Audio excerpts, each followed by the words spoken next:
Breakfast. Kibiashara zaidi. Yes, karibu sana kwenye Kibiashara Zaidi, sehemu pekee ambayo inakupa nafasi nzuri ya kufahamu masuala yote yanayohusiana na biashara, uchumi, digital economy pia tunazitazama hapa. Langu jina ni John Lawrence Bokela ambaye nakualika kwenye Kibiashara Zaidi. Na kumbuka hapa unawashuhudia viongozi mbalimbali wa taasisi mbalimbali, vile vile wachambuzi na hata wafanyabiashara wenyewe, na tukipeana fursa ambazo zimekuwa zikitokea. Lakini leo hii tunakuja na swala la mafuta, na tumeshuhudia kuamkia tarehe 6 ya mwezi wa 5 mwaka 2026 tukashuhudia kutangazwa kwa bei mpya za mafuta, ambako hapo sasa tukaona kupanda ongezeko jingine la mafuta nchini kwetu Tanzania. Na kabla kukupitisha kwenye ongezeko hilo, nikwambie tu bei za dunia sasa hivi zinachezaje. Katika soko la dunia, bei ya mafuta wanasema mafuta ghafi kwa pipa moja linacheza mpaka dola 126. Ukikonvati hapo bila shaka 300 na ushehe huko kuelekea 400, ndipo hapo ambako imesimama. Lakini pia takwimu za kidunia, Benki ya Dunia wanatuambia sawa bwana, hii kwa mujibu wa takwimu kwa mwaka 2026 wanasema imeshuhudiwa ongezeko kubwa la kupanda kwa mafuta kwa mwaka 2026, ambako ndani ya mwaka mmoja bei imeongezeka kwa takribani mpaka 85%. Wakati huo wenzetu wanatuambia kwenye masuala mazima ya takwimu, bei za nishati duniani zinatarajiwa kupanda zaidi, sawa bwana, kwa mwaka 2026 kwa zaidi ya 24% kutoka hapo ambako tunapaona sasa hivi. Na kumbuka, ukipiga ulinganifu wa kupanda kushuka kwa mafuta, wanasema mafuta yamepanda zaidi ya 50% ndani ya mwaka mmoja. Wakati mwingine mwaka 2026 bei imepanda zaidi ya bei ya kawaida ambayo imekuwa ikitegemewa, kwa maana kwamba inacheza kwenye dola 110 mpaka 126, 130. Sasa kufuatia ongezeko hilo la bei ya mafuta kwa soko la dunia, tumeshuhudia hapa kwetu nchini Tanzania vile vile kukiwa na ongezeko ambako mamlaka ya udhibiti, hii ni mamlaka udhibiti wa huduma za nishati na maji EWURA, kutangaza bei rasmi kwa mwezi Mei, ambako imeshuhudiwa ongezeko la mpaka shilingi 4115 kwa upande ule wa petroli kwa hapa Dar es Salaam, lakini diesel shilingi 4248 na mafuta taa shilingi 4677. Yes, kwa hiyo utakuja kugundua kwamba kuna ongezeko la shilingi 300 na ushee hivi na senti, kwa sababu imeongezeka kutoka shilingi 3800 na point kuja shilingi 4114. Kwa utajaribu kuona hapo ni shilingi kama 300 hivi ambayo imepanda, na ukichukua Dar es Salaam na mikoa mingine haijapanda zaidi ya shilingi 4700, yani inacheza hapo. Kwa mfano na kupitisha kwa haraka, Dar es Salaam imeshuhudiwa petroli ni shilingi 4115, diesel shilingi 4248, wakati mafuta ya taa shilingi 4677. Upande wa Arusha shilingi 4224 petroli, diesel shilingi 4357 na mafuta ya taa shilingi 4787. Nikikupeleka maeneo kama Pwani, Kibaha shilingi 4129, hiyo ni petroli, wakati diesel ni shilingi 4263 na mafuta ya taa ni shilingi 4692. Eneo jingine ambalo natamani kupeleke pia ni maeneo ya mjini kama Dodoma, ambako pale ni shilingi 4194 petroli, diesel 4327 na mafuta ya taa shilingi 4756. Nitakuwa nakutajia maeneo mengine. Kibiashara Zaidi. Sasa katika hili tunaye mtaalamu wa masuala ya uhasibu na fedha, mshauri wa masuala hayo, si mwingine CPA Shabani Hengo, tuko naye hapa. Karibu sana kaka. Mambo yanakwendaje? Karibu kwenye Kibiashara Zaidi. tumekutana kwa mara nyingine tena. Sasa kabla kwenye uchambuzi, sijaangalia masuala ya kiuchumi na vitu kama hivyo. Wewe unatumia gari, ni mmiliki wa gari, na mara nyingi tunapokutana basi uko na gari yako. Hebu tuongee ukweli,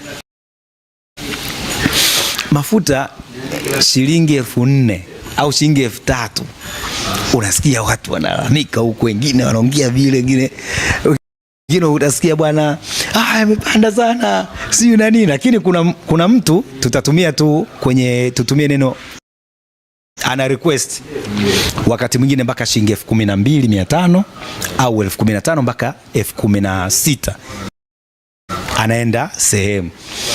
Kaka, wewe mtumiaji wa gari, kupanda 4,000 ni kikwazo kikubwa sana. Ni kikwazo kikubwa sana. Ni kikwazo kikubwa. Unajua mafuta kwa namna moja au nyingine, mtumiaji wa gari manake muda wote anatembea na gari yake. Yani ni mtu ambaye anategemea sana usafiri wake wa gari kuzunguka nao. Unapozungumzia mtu wa Bolt ni mtu ambaye kwa siku safari yake ni 2 ama 3. Lakini unapozungumzia mtu mwenye usafiri maana anazunguka muda mwingi na gari. Kwa hiyo mafuta kupanda inamuathiri sana, kwa sababu kwa kawaida unaweza kukuta mtu na budget ya kutumia mafuta kwa siku 20,000 mpaka 30,000. Yanapanda mara 2, maana unazungumzia mtu atumie kwa siku mafuta 40,000. Mafuta 40,000 au 60,000 kwa siku ni gharama kubwa sana, ambapo unaweza kujikuta unafanya kazi, mshahara wako wote unapeleka petrol station. Ni gharama kubwa, ina athari sana, sio kwamba ni ndogo, hapana. Nimeona moja ya taarifa ambayo wameitoa wenyewe wenye mamlaka, wanasema moja ya sababu ambayo imepelekea labda kupanda kwa mafuta haya ni vita ambayo inaendelea Mashariki ya Kati. Lakini pia kwa mujibu wa taarifa yao ile, wamesema kwamba sio tu vita Mashariki ya Kati, lakini pia kuzuiwa kwa mfereji wa Hormuz ambao 20% wamesema ya mafuta yanategemewa kule. Swala hili linakuja kuathiri kwa mataifa mengine ikiwemo Tanzania. Dunia nzima 20% ya mafuta yanapita kwenye ile njia. Kwa mafuta ya nchi za Kiarabu mengi ambayo yanazalishwa yanapita kwenye ile njia kwa ajili ya kuzifikia nchi za ukanda wa Afrika, Ulaya pamoja na maeneo mengine. Kwa baada ya Irani kufunga ile sehemu, maana yake nchi zote ambazo zinategemea mafuta kupitia kwenye njia ile zikalazimika kupata ukata wa mafuta, kwa sababu mafuta kwa kipindi hiyo yapiti. Sasa nchi ina reserve ya mafuta, kila nchi ina akiba yake ya mafuta. Lakini akiba ya mafuta si ya muda mrefu. Nchi wanajikalukutia labda tuna akiba ya miezi 3. Kwa kila baada ya miezi 2 tunaoda mafuta, yanakutana na yale mengine kidogo, maisha yanaendelea. Sasa baada ya kufunga, matokeo yake sasa ile reserve inaisha, mafuta mengine hayaji, kosa ikajikuta dunia nzima ina experience upungufu wa mafuta. Japokuwa kuna baadhi ya nchi chache sana ambazo zinategemea ile sehemu, lakini kwa asilimia kubwa kwa nchi nyingi ambazo zinategemea ule ukanda zimejikuta zikiathirika. Kwa hiyo ukanda ule umefungwa kwa sababu ya vita vya Irani na Marekani. Kwa hiyo ni vita ambayo ndio imepelekea ule ukanda kufungwa, ambayo ndio imepelekea mafuta dunia nzima kupanda bei, na ndo kama hivyo tunavyoona tunahangaika, na si Tanzania tu, nchi nyingi zinahangaika duniani. Biashara zaidi. Okay, kwa kupanda huko sasa kwa bei ya mafuta, kwanza kwenye soko la dunia ambako tunazungumza mpaka hapo pipa moja dola 126, inatoa picha gani hasa ya kiuchumi kwa dunia ya sasa? Dunia tupo katika nyakati ambazo tuna experience changamoto kubwa sana kwenye uchumi. Uchumi maana yake ni uzalishaji, ni maisha ya watu ambao yanatokana na uzalishaji wa bidhaa na huduma. Sasa kwa kupanda kwa gharama za mafuta ambao ndio kiini kikubwa sana, ambao ndio moyo kwenye uzalishaji mafuta, kupanda gharama za mafuta kumepelekea uzalishaji mwingi duniani kwenda katika namna ambayo haikuwa sahihi. Kwa hiyo kuharibika kwa uzalishaji kunapelekea watu kukosa ajira, kunapelekea bidhaa kutokuzalishwa kwa wingi. Bidhaa zinapokuwa chache, maana yake gharama zinapanda. Kwa gharama zinapopanda, maana yake watu wananunua bidhaa kwa gharama ya juu, inapelekea mfumuko wa bei ama inflation tunasema, ambao mfumuko wa bei unapelekea maisha kuwa magumu. Kwa dunia nzima kwa kiasi kiasi kikubwa uchumi umeathirika kutokana na hilo tatizo la kutokupatikana kwa mafuta ambayo ndio kiini kikubwa kwenye uzalishaji duniani kote. Nataka tukupeleke kwenye maeneo yako sasa ya kiuchumi mwenyewe. Hebu tupate darasa kuhusiana na ni kwa kiasi gani upungufu wa supply unachangia kupanda kwa bei kwenye masuala haya ya uchumi na vitu kama hivyo. Ni kwa kiasi gani upungufu labda wa bidhaa hivi inapelekea kupanda kwa bei na vitu kama hivi? Maana tunashuhudia leo hii mafuta yanapanda bei na vitu kama hivyo. Ni kwa kiasi gani? Kuna uhusiano mkubwa sana wa supply price na demand. Demand maana yake ni uhitaji, watu wanavyokuwa wanahitaji bidhaa, lakini supply ni uwezo wa wazalishaji sasa kupeleka sokoni ile bidhaa, lakini price ni bei. Sasa demand na supply huaga vinavutana, ni nguvu mbili ambazo zinavutana. Supply yani uzalishaji unapokuwa mkubwa sana, lakini watu hawademand, bei huwa inashuka kwa sababu bidhaa iko nyingi sokoni, lakini uhitaji wa watu haukidhi kununua zile bidhaa zote. Chukulia tu mfano dogo, labda mwezi wa 12 maembe yanapokuwa mengi sokoni, supply inakuwa ni kubwa, watu hawanunui sana, kwa hiyo bei zinakuwa ziko chini. Lakini demand kuna kipindi inakuwa kubwa kuliko supply, ndio kipindi ambacho tuna experience sasa hivi.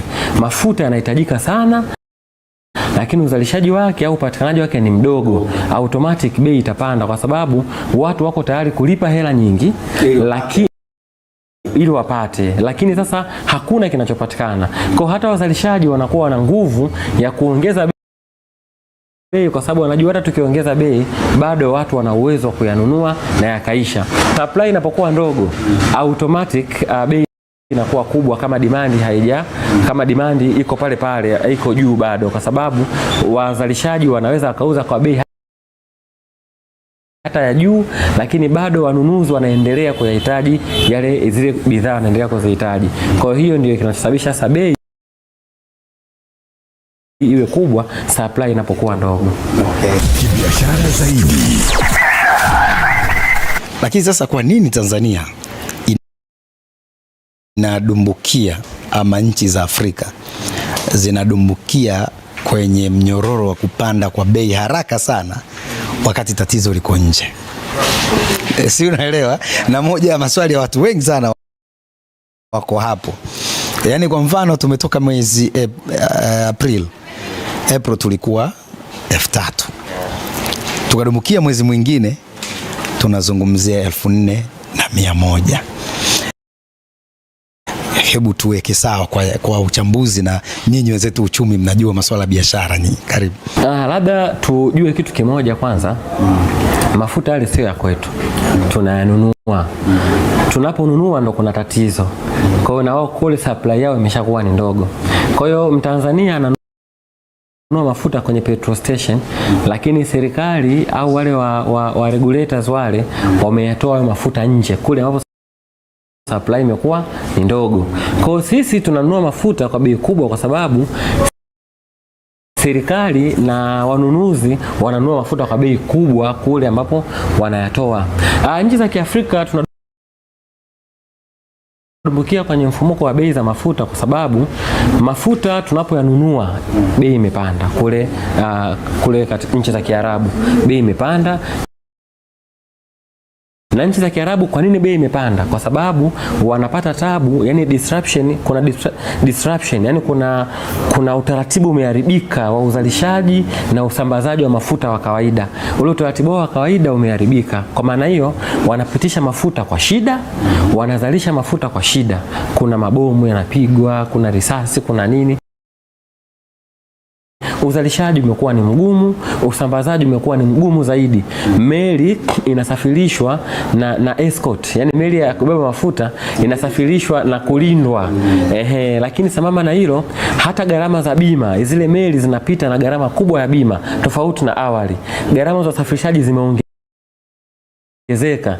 Kwa maana hiyo utaratibu mzima wa kupata mafuta gharama zimeongezeka. Kwa hiyo ndio maana mafuta yananunuliwa kwa bei ya juu, kwa sababu tayari ule utaratibu wa uzalishaji na usambazaji umekuwa una gharama ya juu zaidi. Kwa hata sisi Tanzania tuko nje ya dunia, tupo duniani, tunategemea mafuta yale yatufikie. Mafuta yale usafirishaji wake umeongezeka gharama, automatic na sisi tutanunua kwa gharama ya juu.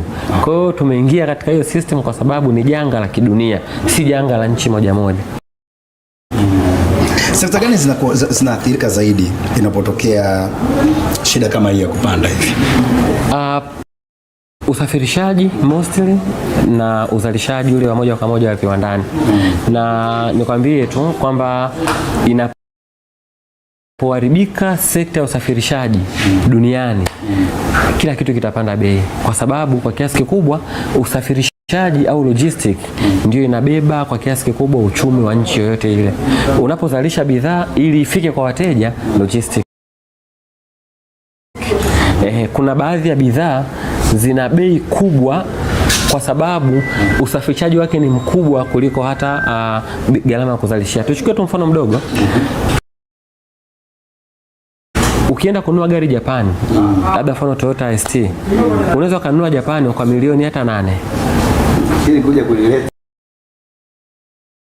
Lakini unainunua hapa Tanzania kwa milioni 20.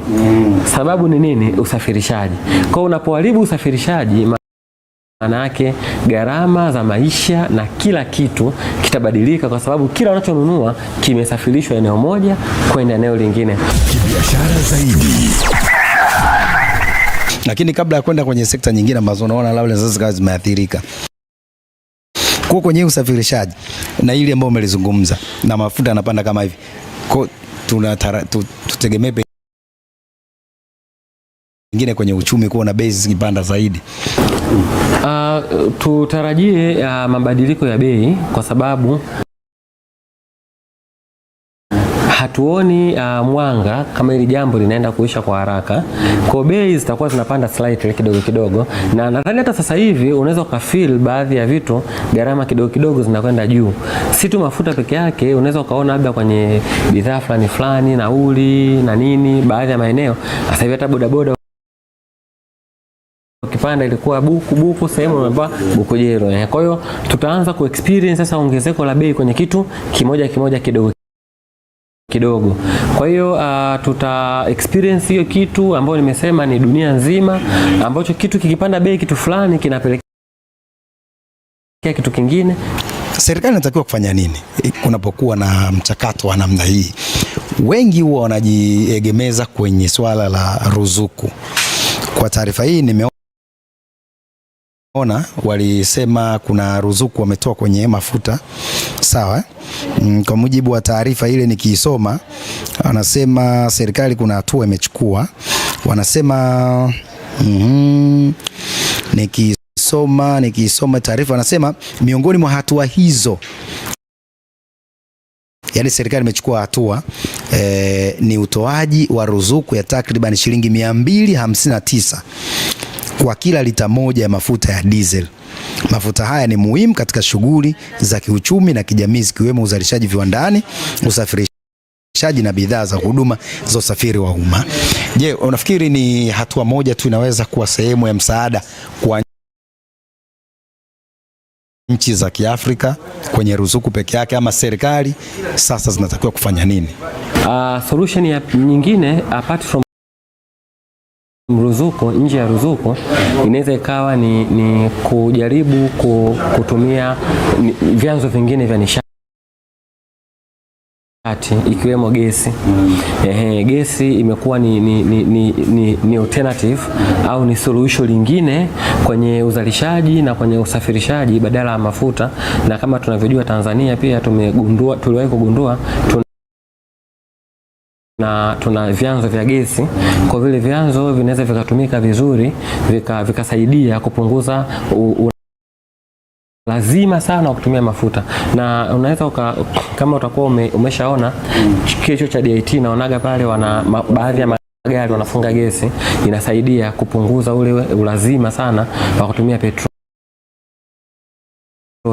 Lakini nje ya kutumia gesi pia kuna namna ya kuregulate shughuli hizi za kutumia mafuta, kupunguza uhitaji na kuimprove pia public transportation. Kwa sababu unajua kwa kiasi kikubwa sio wote wanaotumia magari kwamba ni lazima watumie magari. Nyakati zingine wanatumia magari kwa sababu public transportation sio ya uhakika, sio reliable. Kwa hiyo pengine ningeweza kuacha gari nipande usafiri wa public wa umma, lakini usafiri wa umma unaaminika? Usafiri wa umma ungekuwa unaaminika kama nikienda stendi napata usafiri wa uhakika, sibanani, nafika napopataka kwa wakati, naweza kurudi na nini. Nadhani pia isingekuwa lazima sana, watu wengi wasingekuwa wanalazimika sana kununua kutembelea magari yao binafsi, ambao pia kwa kiasi fulani ingepunguza pia matumizi makubwa ya mafuta. Lakini solution ambayo mimi naona ni bora zaidi ni nchi za Kiafrika kuestablish viwanda vyao vya ndani vya refining ya mafuta. Nigeria na Dangote wanafanya. Nimeona kwa mapipa mpaka 300 huko laki ngapi. Nimeona hata juzi kati Ruto alikuwa anamuomba Dangote afanye hivyo kwa East Africa hapa kwa Tanga. Sasa nini faida yake? Labda watu wanaweza kawa hawafahamu nini faida ya Ruto akitetea sana hiyo. Pengine watu hawafahamu nini faida yake. Sisi tunanunua mafuta ambayo yako finished, ambayo yameshazalishwa katika kila kitu, ambayo sasa gharama yake inakuwa ni kubwa kuliko tungeenda kununua mafuta ambayo ni crude, mafuta ambayo ni ghafi, ambayo tungeyaleta hapa tungekuja kuyachakata wenyewe. Ni sawa sana tukitolea mfano, labda sisi tunanunua unga, lakini tungeanzisha viwanda vyetu wenyewe, tungenunua mahindi tusage unga wetu wenyewe. Kwa hiyo tunaponunua mafuta ambayo yameshakamilika kama petroli, manake tumenunua huduma nyingi katikati, tumenunua huduma nyingi ambazo tumeshafanyiwa na wale. Kumbe tungekuwa na viwanda vyetu wenyewe, tungepunguza gharama za kufanyiwa zile huduma, na zile huduma tungezifanya wenyewe, tungezalisha ajira, tungekuza uchumi wetu, lakini pia tungepata gharama nafuu kwenye mafuta. Kwa kuanzisha viwanda ghafi na viwanda vya kuchakata mafuta ghafi, nadhani ndio ingekuwa one of the best solution kwa nchi zetu za Kiafrika, japokuwa ni uwekezaji mkubwa sana. Niliwahi kusoma kwenye article moja, wanasema unahitaji dola bilioni 3 mpaka 10, ambao ni trilioni 10 na mpaka trilioni 30 karibu huko. Uwekezaji mkubwa sana ni lakini tukifanya hivyo, tukifikia huko, basi maana yake tutapunguza sana kununua mafuta kwa gharama ya juu kutoka nchi za nje. Biashara zaidi. Pengine kwa kumalizia, nini we mchumi, wanasema manyewe wenzetu wataalamu wa ushauri wa masuala ya biashara, saa nyingine mnaweza kutushauri kuwa wabaili kwa situation kama hivi, kwa mwananchi wa kawaida, mfanyabiashara ambaye rafiki yetu kwenye kibiashara zaidi, tunatakiwa kufanya nini? Na pengine unaweza kumalizia kama kuna athari za uchumi ambazo uliacha jambo linavyokuwa kama hivi. Karibu. Unaponunua mafuta mengi unavyotumia kwenye gari yako, ni wewe mzigo kwako, lakini pia ni mzigo wa serikali, kwa sababu umesoma hapo, serikali imeweka ruzuku 259 round. Ina maana serikali imekununulia mafuta kwa 259. Kwa hiyo unapotumia lita 10, serikali imekusaidia kulipa 2590. Maana unapotumia mafuta mengi zaidi, hata serikali pia inakuwa imekulipia zaidi. Lakini tunapotumia mafuta excessively sana mengi kwa sisi mtu mmoja mmoja, maana yake tunapelekea kutumia fedha yetu nyingi kupeleka nje kwa ajili ya kununua mafuta. Fedha ambayo ingeweza kuwa reallocated, ingeenda maeneo mengine, ingesaidia kwa sekta nyingine. Asante sana John Lupokela na kibiashara zaidi. Asante pia kwa yale ambayo tumeyasikia kutokea huko na elimu kubwa kweli ya biashara. Sasa nikukumbushe kwamba tunaendelea kuzingatia mtandao wa viwango Tanzania, kwa sababu wahenga wenyewe walikwisha sema